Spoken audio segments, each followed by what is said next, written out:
कोई उसके दरवाजे को नॉक करता है। ट्र ट्र ट्र ट्र, दरवाजा खोल बाणचोद। वो दरवाजा खोलती है और अपने सामने उसके ठर की मालिक झक्का सेठ को पाती है, जो कि उससे यहाँ किराया मांगने आया था, जिसकी लेजर लाइट जैसी गंदी नजर इतनी खराब थी कि वो चाहे तो दूर खड़ा खड़ा कल दूंगी को प्रेग्नेंट कर सकता था। जो उससे कहती है हमारे पास अभी पैसे नहीं है, हम कुछ दिनों में दे देंगे। वो कहता है ठीक है, किराया नहीं है तो अपना भांग भोसड़ा ही दे दे। तब तक वहाँ कल दूंगी का हस्बैंड नाड़ी दोष आ जाता है, जिससे झक्का सेठ बहुत जलता था, क्योंकि ऐसे ढक्कन आदमी के लिए कल दूंगी जैसी लड़की बिल्कुल नहीं बनी थी। अब घर पर उन दोनों के पास खाने के लिए सल्फास की गोली भी नहीं थी, तो वो दाल आटा चावल खरीदने स्टोर जा रहे थे कि तभी उनकी खटारा से एक ट्रक टकरा जाता है, पर किस्मत अच्छी होने की वजह से किसी को भी खरोच तक नहीं लगती, जिसकी कंप्लेन लिखवाने के लिए वो पुलिस वालों को वहां बुला लेते हैं ताकि उन्हें इंश्योरेंस का कुछ पैसा मिल जाए। तभी कल दूंगी की नजर सड़क पर एक एंटीक शॉप पर पड़ती है, जिसकी बूढ़ी मालकिन एक लोहे की टंकी से एक गोल्डन चायदानी उठाकर अपनी शॉप पर जा रही थी। जो चायदानी कल दूंगी को एक ही नजर में भा जाती है, तो वो उस बुढ़िया के पीछे पीछे उस दुकान में जाती है, जहाँ वो देखती है कि बुढ़िया ने उस चायदानी को एक टेबल पर रख दिया है और वो ऐसे एक्टिंग करने लगती है जैसे कि वो यहाँ कोई सामान खरीदने आई है। और जब वो बुढ़िया किसी काम से इधर उधर हो जाती है, तो वो चुपके से उस चायदानी को उठाकर अपने घोचू मर्द नाड़ी दोस्त के साथ वहां से रफू चक्कर हो जाती है। अगली सुबह नाड़ी दोस्त फिर से अपने थूक लगाने के काम पर जाता है, जहाँ उसका बॉस उसे नौकरी से निकाल देता है कि साले टोपले तेरे बस की बात ही नहीं है किसी कस्टमर को टोपी पहनाना, तो तू यहाँ से निकल। वहीं घर पर कल दूंगी जब फोन पर किसी से अपनी नौकरी की बात कर रही थी, तब गलती से उसका बाल स्ट्रेट करने वाला चिमटा उसे टच हो जाता है, जिससे उसको जलने वाला दर्द होता है। और तभी वो चायदानी खड़खड़ा कर हिलती है, जिसको वो चेक करती है तो उसके अंदर उसे $200 मिलते हैं। जिसके बाद फिर से वो उस गर्म चिमटे को अपने फोरहेड से टच करती है, जिससे उसको दर्द होता है, तो वो चायदानी फिर से खड़खड़ा कर हिलती है, जिसमें उसे इस बार $700 मिलते हैं, जिन फ्री के पैसों को देखकर वो बहुत ज्यादा खुश हो जाती है और समझ जाती है कि ये चायदानी जब जब उसे दर्द होता है तो उसके बदले में वो उसे पैसे देती है। जिस सबसे उसके दिमाग में एक तिगड़म आइडिया आता है, तो वो अपने घुसंड को अलमारी में देकर मारती है, जिससे उसको बहुत ज्यादा दर्द होता है, तो वो चायदानी उसे बहुत ज्यादा पैसे देती है। आगे अब नाड़ी दोस्त जिसको नौकरी से निकाल दिया गया था, वो जल्दी घर आ जाता है और देखता है कि पूरे घर में खून टपका हुआ है और सारी चीजें टूटी फूटी पड़ी हैं। जो सब देखकर उसको कल दूंगी की फिक्र होती है, तो वो फटाफट बेडरूम में पहुंचता है और उससे पूछता है तुम्हें क्या हुआ है। वो कहती है बस मैं सीढ़ियों से गिर गई थी। नाड़ी दोस्त कहता है पर चूतिया, हमारे घर में सीढ़ियां तो है ही नहीं, चलो मैं तुम्हें हॉस्पिटल लेकर चलता हूँ। वो कहती है नहीं मैं बिल्कुल ठीक हूँ, और उससे पूछती है तुम आज इतनी जल्दी वापस कैसे आ गए। नाड़ी दोस्त कहता है बॉस ने मेरे पिछवाड़े पर लात मार दी। वो कहती है ये तो अच्छा ही हुआ, क्योंकि अब हमें किसी भी जॉब की कोई जरूरत नहीं है, और उसे एक बढ़िया सा तमाच जड़ देती है, जिससे उस चायदानी में पैसे आ जाते हैं, जिन पैसों को वो झाड़ते हुए कहती है ये तेरी सैलरी से कहीं ज्यादा है। नाड़ी दोस्त कहता है कमीनी, तूने मुझे मारने से पहले इस चायदानी में ये पैसे रखे थे ना। वो कहती है नहीं, मैं माँ कसम खाकर कहती हूँ मैंने इसमें झाट का बाल तक नहीं रखा,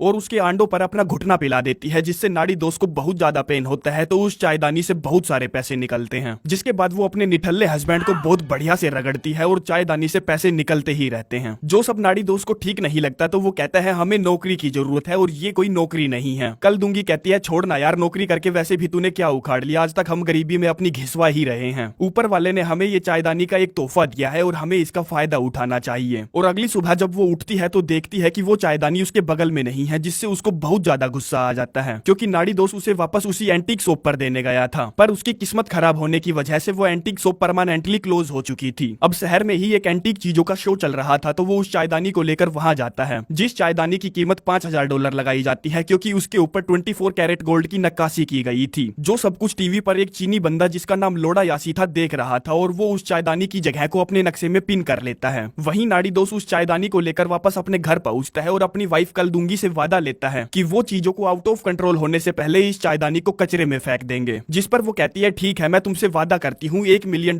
बनाने के बाद हम उसे कभी भी यूज नहीं करेंगे। जिसके बाद वो दोनों अपने हाथ को चलती गैस पर रखते हैं, जिससे उन दोनों को दर्द होता है, तो चायदानी उन्हें पैसे बना कर देती है। आगे कल दूंगी वैक्सिंग करवाने जाती है और पैसे कमाती है। फिर वो दोनों अपने आप को दर्द देने के लिए टैटू भी बनवाते हैं, और नाड़ी दोस्त अपने सही सलामत दांत को निकलवा देता है बिना दर्द के इंजेक्शन के, क्योंकि जितना ज्यादा दर्द उतने ज्यादा पैसे। जिस दर्द की कमाई को वो अपने कमोड के फ्लश टैंक में छुपा देते हैं और दर्द की नौकरी से एक दिन की छुट्टी लेकर आराम करते हैं। तभी दो शख्स उनका दरवाजा खटखटाते हैं। नाड़ी दोस्त दरवाजा खोलता है और वो दोनों दड़ियल बंदे उसे दे लात दे घुसंड बढ़िया से पिलाते हैं। जिसके बाद वो उससे पूछते हैं कि वो चायदानी कहाँ है, हमने तुम्हें टीवी पर देखा लिखा था, वो चायदानी हमारी खानदानी अनमोल विरासत है, तुमने वो हमारी दादी से चुराया था। अब कल दूंगी जिसकी फटी पड़ी थी कहती है हमने उस चायदानी को बेच दिया। वो दड़ियल कहते हैं ठीक है हमें वो पैसे दो जो तुमने उसे बेचकर कमाए हैं। कल दूंगी चुपके से चायदानी से पैसे निकालकर उन्हें दे देती है जो लगातार नाड़ी दोस्त की कुटाई के दौरान उस चायदानी में बन रहे थे। वो पूछते हैं तुम्हारे पास अचानक से ये पैसे कहाँ से आए जबकि तुम तो पैसे लेने कहीं गई भी नहीं। वो कहती है मैंने इन्हें अपनी बड़ी बड़ी चूचियों में छुपा रखा था। जिन पैसों को लेकर वो वहां से चुपचाप चले जाते हैं, इस बात से अनजान की उनके कमोड़ में बहुत सारे पैसे हैं, जिन पैसों से वो महंगी महंगी गाड़ी और महंगी महंगी ज्वेलरी खरीदते हैं और तो और वो साले एक महंगा सा घर भी खरीद लेते हैं, जिस घर में वो एक पार्टी रखते हैं और अपने सारे अमीर दोस्तों को बुलाते हैं जिन्हें देखकर वो कभी जला करते थे। तभी उनके नए घर पर वो चीनी बंदा जिसका नाम लोड़ा यासी था उनसे चायदानी के बारे में बात करने आता है। कहता है हमें अभी उसके बारे में बात करनी होगी इससे पहले कि बहुत देर हो जाए। पर वो तो जैसे चायदानी के बारे में कुछ भी सुनने को तैयार नहीं थे, जिस पर वो उसे वहां से भगा देते हैं। शाम के टाइम जब वो दोनों रईस रिलैक्स कर रहे थे तभी कोई उनका दरवाजा खटखटाता है। ठक ठक ठक ठक ठक ठक ठक ठक, दरवाजा खोल बाणचोद। कल दूंगी दरवाजा खोलती है और अपने सामने अपने पुराने मकान मालिक झक्का सेठ को पाती है जो साला देसी ठर्रे के नशे में चूर था, जो उनकी अमीरी से जला पड़ा था। तो पूछता है तुम साले ऐसे किस अमीर रईस से अपनी मरवा रहे हो जो तुम लोगों ने अचानक से इतने सारे पैसे कमा लिए। जिस पर कल दूंगी उसे इज्जत से वहां से जाने के लिए बोलती है, जिसमें वो धोखे से उस चायदानी को उससे छीन लेता है जिसको लेकर वो घर के बाहर भाग जाता है। वो दोनों उसके पीछे भागते हैं उससे उनकी चायदानी वापस लेने के लिए, पर वो ऐसा नहीं करता, जिस पर वो उसको सड़क पर फेंक देता है और उस पर अपनी गाड़ी चढ़ा देता है, क्योंकि उस घोचू को झाट भी नहीं पता था कि उस चायदानी में कितनी कमाल की ताकत है। कल दूंगी दौड़कर उस चायदानी को उठाती है और देखती है कि उसे कोई भी नुकसान नहीं पहुंचा, उस पर तो साली एक खरोच तक नहीं लगी। जिसके बाद वो उस चायदानी के बारे में जानकारी प्राप्त करने के लिए लोड़ा यासी के पास जाते हैं जो उन्हें फर्स्ट मीटिंग में अपना विजिटिंग कार्ड देकर गया था। कहता है ये चायदानी लगभग 2000 साल पुरानी है और इतिहास में एक से एक बड़े धुलंधर के हाथों से गुजरी है। आखिरी बार उसे सन 1945 में हिटलर के पास देखा गया था। और जानते हो उस चायदानी की सबसे बेकार बात यह है कि वो इंसान से बहुत बुरे बुरे काम करवाती है, जिससे उसको यूज करने वाला इंसान एक दिन अपने आप को पहचानना ही बंद कर देता है। कल दूंगी कहती है ठीक है हम अपनी लिमिट्स जानते हैं और जानते हैं कि इस चायदानी को कब और कैसे यूज करना है। लोड़ा यासी कहता है हाँ वो सभी भी जानते थे जिनके पास आज तक वो चायदानी देखी गई थी, पर क्या तुम ये जानते हो उन सभी का अंत बहुत बेरहम हुआ था। अब नाड़ी दोस्त जिसकी उस चायदानी को लेकर शुरुआत से ही फटी पड़ी थी पूछता है तो हमें इस चायदानी का क्या करना चाहिए। लोड़ा यासी कहता है उस चायदानी के प्रकोप से बचने का सिर्फ एक ही रास्ता है, उस चायदानी को मुझे दे दो, क्योंकि उसको डिस्ट्रॉय करना नामुमकिन है। उससे छुटकारा पाने का सिर्फ एक ही रास्ता है कि उसे मानव जाति की नजरों से कहीं दूर छुपा दिया जाए। जो बात कल दूंगी को झाट भर भी पसंद नहीं आती, तो वो दोनों वहां से बाहर आ जाते हैं और रात को जब वो सो रहे थे तब कोई उनके घर में चुपके से घुसता है, जो कोई ये दोनों दड़ियल भाई हैं जिन्होंने उन दोनों के छुपाए हुए पैसे खोज कर निकाल लिए थे और वो वहां से निकलने की तैयारी कर रहे थे। तभी कल दूंगी अपने हाथ में चायदानी लेकर उन दोनों के सामने आती है, जिसे देखकर वो दोनों एक बार तो घबरा से जाते हैं और कहते हैं अगर हम तुम्हें ये बताएं कि ये चायदानी तुम्हारे लिए बहुत खतरनाक है तो क्या तुम्हें इससे कोई फर्क पड़ेगा। नाड़ी दोस्त पूछता है तो क्या तुम्हें शुरुआत से ही पता था कि ये चायदानी हमारे पास ही थी। वो कहते हैं हाँ हम जानते थे और हमें तुमसे वो चायदानी नहीं चाहिए, हमें उसके बदले बस तुमसे तुम्हारे पैसे चाहिए। और कहते हैं तुम लोग समझदार दिखते हो इसीलिए जितना जल्दी हो सके उस चायदानी से अपना पीछा छुड़वा लो, और पैसे लेकर वहां से जाने लगते हैं। जिस पर वो दोनों उन पर हमला कर देते हैं कि हम तुम्हें अपनी दर्द की कमाई ऐसे ही नहीं ले जाने दे सकते। पर वो दोनों भाई लड़ाकू थे तो उन दोनों को धूल चटाकर वो पैसे वहां से ले जाते हैं। अगले दिन अब उनके पास इतने ही पैसे थे जितने कल दूंगी के हाथ में हैं, जो कि उन्हें बहुत कम लग रहे थे। तो वो पैसे कमाने के गलत गलत रास्ते सोचते हैं, जिन कामों को करने के लिए वो एक बार में जाते हैं, जहां नाड़ी दोस्त एक खूंखार गुंडे के साथ बकचोदिया करने लगता है, जिसमें वो खूंखार गुंडा उसे अच्छे से धोता है और उन दोनों की अंधी कमाई होती है। आगे एक दिन जब कल दूंगी उस चायदानी के साथ सड़क के किनारे बैठी थी तभी वहां एक लड़का जो स्केटिंग कर रहा था गिर जाता है, जिसके गिरने से उस चायदानी में पैसे बनते हैं, जिससे वो समझ जाती है कि अगर उनकी चायदानी के आसपास किसी को भी चोट पहुंचेगी या दर्द होगा तो भी उनकी कमाई होगी, जो कि एक अच्छा और सरल आइडिया था पैसे बनाने का। तो वो बॉक्सिंग क्लब जाते हैं जहां बॉक्सर एक दूसरे को बढ़िया से कूट रहे थे और चायदानी दबाकर पैसे बना रही थी। जिसके बाद कल दूंगी हॉस्पिटल पहुंचती है जहां एक माँ अपने बच्चे को जन्म दे रही थी, जिससे उसको बहुत ज्यादा पेन हो रहा था। तो चायदानी उस दर्द के हिसाब से दबाकर पैसे बना रही थी, जो सब करके वो बहुत कम टाइम में फिर से बहुत ज्यादा पैसे कमा लेते हैं, जितने उन्होंने आज तक अपने आप को चोट पहुंचाकर नहीं कमाए थे। अगले दिन वो दोनों अपनी नई BMW से कहीं जा रहे थे, जहां किसी बात पर उन दोनों की नोकझोंक हो जाती है, जिसमें नाड़ी दोस्त कल दूंगी को कुछ बुरा भला कह देता है। जो बात उसके दिल पर लगती है तो वो कार से उतर जाती है और देखती है कि वो चायदानी बिना मतलब के ही पैसे बना रही है। जो सब देखकर वो सोच में पड़ जाते हैं कि उन्होंने तो यार किसी को भी चोट नहीं पहुंचाई, फिर ऐसा क्यों हो रहा है। अब कल दूंगी जो पैसों के पीछे पागल थी और इंसानियत भूल चुकी थी, समझ जाती है कि बस दर्द होना चाहिए, चाहे वो दर्द दिल पर हो या किसी के शरीर पर। और नाड़ी दोस्त से कहती है साले लूजर, तेरी औकात ही नहीं थी मेरी जैसी लड़की को पाने की, तू कभी भी मेरे लायक नहीं था, तेरी वजह से मैं गरीबी में जी रही थी, जरा सोच कर देख कितनी अच्छी हूँ मैं जो तेरे जैसे गरीब के साथ खड़ी हूँ। अब ये बात नाड़ी दोस्त के दिल पर लगती है तो वो चायदानी चायदानी उन्हें फिर से पैसे बना कर देती है। जो आइडिया सचमुच कमाल का था कि वो किसी को भी चोट पहुंचाए बिना पैसे कमा सकते हैं, जिस पर वो दोनों घर पहुंचते हैं और एक दूसरे को अपना दबाया हुआ सच बताकर ठेस पहुंचाने लगते हैं। नाड़ी दोस्त कहता है जब हम कॉलेज में थे तब मैंने एक लड़की की दबा कर बजाई और उसको मस्त वाली किस की, और सच बताऊं तो जब जब मैं तुम्हें किस करता हूं या जब जब तुम्हारी मारता हूं तब तब मुझे उसकी याद आती है। जो सुनकर कल दूंगी को बहुत ठेस पहुंचती है तो वो चायदानी उन्हें बहुत से पैसे बना कर देती है। अब कल दूंगी की बारी थी जिसमें वो उसे एक बड़ा सा झटका देती है। कहती है आज से 3 साल पहले जब हमारी शादी हुई थी तब हमारे पास मकान का किराया देने के लिए पैसे नहीं थे, इसीलिए मैंने अपने पुराने मकान मालिक झक्का सेठ से अपना झक्का मरवाकर किराए का भुगतान किया था। जो बात सचमुच बहुत ज्यादा बड़ी थी तो चायदानी धड़ाधड़ पैसे बनाती है। जो बात नाड़ी दोस्त को बहुत बुरी लगती है तो वो पैसों को उठाकर उसके मुंह पर मारता है। कहता है ले खा ले साली कुतिया इनको, और गुस्से में उसको अपनी BMW में पटककर झक्का सेठ के हवाई अड्डे पर पहुंचता है, जहां वो इस आरी को तिरछी उसके घोड़े पर चलाने गया था। तभी वहां झक्का सेठ की गर्लफ्रेंड भी आ जाती है, जिससे वो कहता है तुम्हारे बॉयफ्रेंड ने मेरी बीवी की दबा कर मारी थी और किसी भालू की तरह उसकी जंगली सवारी की थी। जो सब सुनकर झक्का सेठ की गर्लफ्रेंड उस पर भड़क पड़ती है और वो दोनों हाथापाई पर उतर आते हैं। जिस बीच झक्का सेठ की नजर उस चायदानी पर पड़ती है जो पैसे बना रही थी, पर उसको लंड भी समझ में नहीं आता कि ये चल क्या रहा है। कल दूंगी फटाफट उससे अपनी चायदानी वापस लेती है और वो दोनों वापस घर रवाना हो जाते हैं, जहां हम देखते हैं कि उनकी तिजोरी अब तक बहुत सारे पैसों से खचाखच भर चुकी है। पर कल दूंगी चाहे कितने भी पैसे बना ले उस साली को वो सब कम ही लग रहे थे, जिसका लालच देखकर नाड़ी दोस्त समझ जाता है कि ये सब उस चायदानी के काले जादू की वजह से हो रहा है। जिसका तोड़ निकालने के लिए वो लोड़ा यासी के पास जाता है और उसे बताता है कि उन दोनों के साथ क्या क्या हो रहा है। वो पैसे तो कमा रहे हैं पर उनकी जिंदगी टूटे लोड़े माफिक हो गई है। लोड़ा यासी उसे अपने दादा और परदादा की फोटो दिखाता है और कहता है उन्होंने शपथ ली थी कि वो चायदानी को खोजेंगे और हमेशा के लिए दुनिया की नजरों से कहीं दूर छुपा देंगे। जो अवसर उनको तो नहीं मिला पर वो अवसर मेरे पास है जिसका उन दोनों ने जीवन भर इंतजार किया था। नाड़ी दोस्त पूछता है तो यार तुम हमारे घर में घुसकर उस चायदानी को चुरा क्यों नहीं लेते? वो कहता है नहीं मैं ऐसा नहीं कर सकता, क्योंकि अगर तुम लोगों ने उस चायदानी को अपनी इच्छा के विरुद्ध दिया तो वो तुम्हें फिर से कैसे भी ढूंढ लेगा, इसीलिए तुम्हें उसे खुद मुझे दान करना होगा। और जितना कि मैं जानता हूँ अब तक बहुत देर हो चुकी है, तुम लोग मुझे कभी भी उस चायदानी को नहीं दोगे, क्योंकि तुम लोग उसके लालच में फंस चुके हो जो अब तुम्हारी जान लेकर ही रुकेगा। नाड़ी दोस्त पूछता है तो क्या तुम कुछ नहीं कर सकते? वो कहता है नहीं मैं कुछ नहीं कर सकता, मैं बस हाथ पर हाथ धरकर इंतजार करूंगा कि कब तुम मरो और कब उसको नया मालिक मिले, और मैं उसको भी वही समझाऊंगा जो मैंने तुमको समझाया। अब ये सारी बातें नाड़ी दोस्त को बहुत बुरी लगती है कि वो दोनों हस्बैंड वाइफ जल्द ही भ्रष्ट होने वाले हैं, जिसमें वो फटाफट घर पहुंचता है और उस चायदानी को हाथ में पकड़कर खिड़की के पास बैठ जाता है और कल दूंगी से कहता है तुम मुझसे वादा करो कि आखिरी बार तुम इससे पैसे कमाकर इस चायदानी को लोड़ा यासी को दे दोगी। वो कहती है हाँ मैं वादा करती हूँ, पर तुम खिड़की से दूर हट जाओ। जिस पर नाड़ी दोस्त उसके दिमाग से लालच को दूर करने के लिए और प्यार जगाने के लिए उस खिड़की से नीचे कूद जाता है। कल दूंगी दौड़ती हुई उसके पास पहुंचती है और जोर जोर से रोने लगती है, जिस दौरान वो चाय पत्ती दबाकर पैसे बना रही थी। पर कल दूंगी को अब पैसे नहीं चाहिए थे। कुछ ही देर में नाड़ी दोस्त को होश आ जाता है, जिससे वो कहती है कल सुबह होते ही हम उस चायदानी को लोड़ा यासी के हाथों में सौंप देंगे। आधी रात में जब वो सो रहे थे तब कोई उनके घर में घुसता है। अबे बहन चो, हर कोई बार बार उनके घर में ही क्यों घुसता है? अबे सालो इतने पैसे हैं तो एक सिक्योरिटी अलार्म ही लगा लो यार। खैर जो भी हो, वो दोनों दौड़कर नीचे पहुंचते हैं और देखते हैं कि वो चायदानी नीचे टेबल पर नहीं है, जिसको उनका पुराना मालिक झक्का सेठ उठा ले गया था। जो सब देखकर वो खुश हो जाते हैं कि चलो सारी बीमारी हमारे यहाँ से टली। पर नाड़ी दोस्त एक अच्छा नागरिक था तो वो कहता है हमें किसी भी हाल में वो चायदानी लोड़ा यासी तक पहुंचानी ही होगी। जिसमें वो फटाफट से झक्का सेठ के हवाई अड्डे पर पहुंचते हैं, जहां वो देखते हैं कि उसका पूरा हवा महल तहस नहस हुआ पड़ा है, जिसका मतलब ये था कि उसने अपने आप को चोट पहुंचाकर बहुत सारे पैसे कमा लिए हैं। जो कि अचानक से बाहर निकलकर उन पर अपनी गन तान देता है और कहता है तुम्हें मारकर मैं अब और भी ज्यादा अमीर बन जाऊंगा। और इससे पहले कि वो गोली चलाता नाड़ी दोस्त उस पर टूट पड़ता है। इतने में ही झक्का सेठ की गर्लफ्रेंड अपनी दुनाली लेकर वहां आ जाती है। तभी वहां दोनों दड़ियल भाई भी आ जाते हैं और उन दोनों पर अपनी गन तान देते हैं। कहते हैं हमें सारे पैसे दे दो जितने भी तुमने अब तक कमाए हैं, क्योंकि वो चायदानी मेरी दादी की थी जिसको उन्होंने हिटलर से चुराया था और भांडचो इन दोनों ने हमारी दादी से चुराया था। जिस पर झक्का सेठ उन्हें पैसे देने से साफ साफ मना कर देता है तो एक दड़ियल उसे गोली से उड़ा देता है, जिस पर वो चायदानी दबाकर नोट छापने लगती है और वो दोनों हस्बैंड वाइफ अपने लिए सेफ जगह ढूंढकर वहीं छुप जाते हैं, जिसमें कई गोलियां चलती है और सभी मारे जाते हैं और इतने पैसों की बारिश होती है जितने उन्होंने आज तक नहीं कमाए थे। खैर वो दोनों उन सारे पैसों को इकट्ठा करते हैं और उस चायदानी को लेकर उस हवा महल से बाहर आते हैं, जहां लोड़ा यासी उनका इंतजार कर रहा था, जिसको वो शरापित चायदानी दे देते हैं। जो उनसे कहता है तुम सचमुच बड़े दिलदार इंसान हो, क्योंकि इससे पहले ये चायदानी बहुत से लोगों के पास गई पर किसी में भी इतना दम नहीं था कि वो इसे किसी को भी अपनी इच्छा से सौंप दे। जिसके बाद कुछ समय बीत जाता है और हम देखते हैं नाड़ी दोस्त अपने एक कॉलेज के गरीब दोस्त को $2.5 लाख का एक चेक भेजता है, जिसे देखकर उसके तो तोते ही उड़ जाते हैं और वो बहुत ज्यादा खुश हो जाती है। ये दोनों भी अब अपना जीवन खुशी से व्यतीत कर रहे हैं, जिसमें कल दूंगी अब प्रेग्नेंट हो चुकी है और लोड़ा यासी उस चायदानी को लेकर बरमुंडा ट्रायंगल पहुंच गया है, जिसको वो समुद्र में फेंक देता है ताकि वो सन की चायदानी किसी के भी हाथ ना लगे। जिसके साथ ही ये कहानी यहीं पर समाप्त